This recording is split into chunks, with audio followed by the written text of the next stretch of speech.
Halo, Bapak Ibu, pendidik dan tenaga kependidikan. Salam dan bahagia.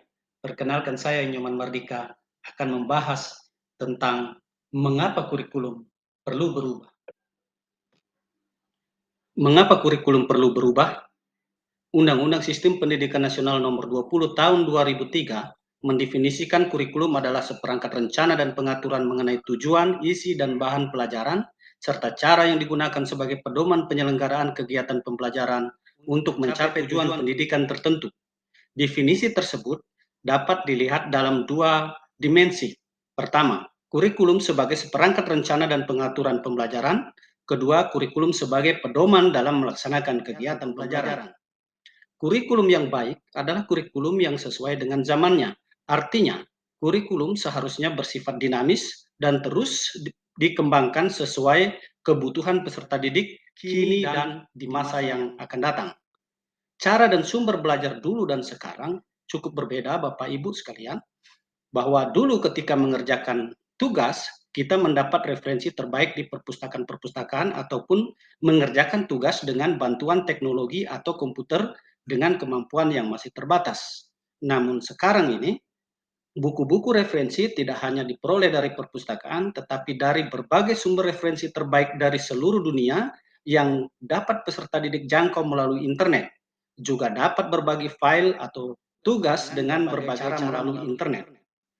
Dulu, ketika kita masih menjadi peserta didik, cita-cita kita mungkin menjadi dokter, tentara, polisi, ataupun guru.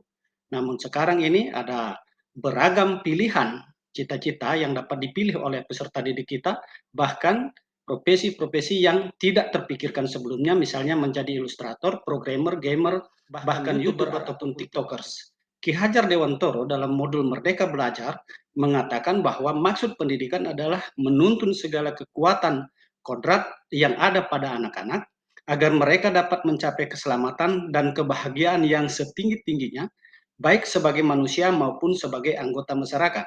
Maka, demi menuntun kodrat peserta didik, kurikulum harus terus menyesuaikan dengan perkembangan zaman dan kebutuhan peserta didik. Sebab itu, kurikulum perlu berubah. Kita sebagai pendidik dan tenaga kependidikan harus belajar terus untuk dapat mengikuti tren peserta didik dan perkembangan zaman.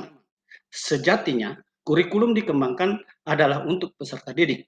Karena itu, dalam mengembangkan kurikulum harus mempertimbangkan kebutuhan, pendapat, pengalaman, hasil belajar, dan kepentingan peserta didik sebagai rujukan utama. Untuk itu, marilah kita terus merenungkan dan berkarya bagaimana perubahan kurikulum dapat membantu kita mencapai tujuan pendidikan, terus berkembang bersama-sama peserta didik kita dengan menggunakan kurikulum sebagai pusat pengembangan pembelajaran.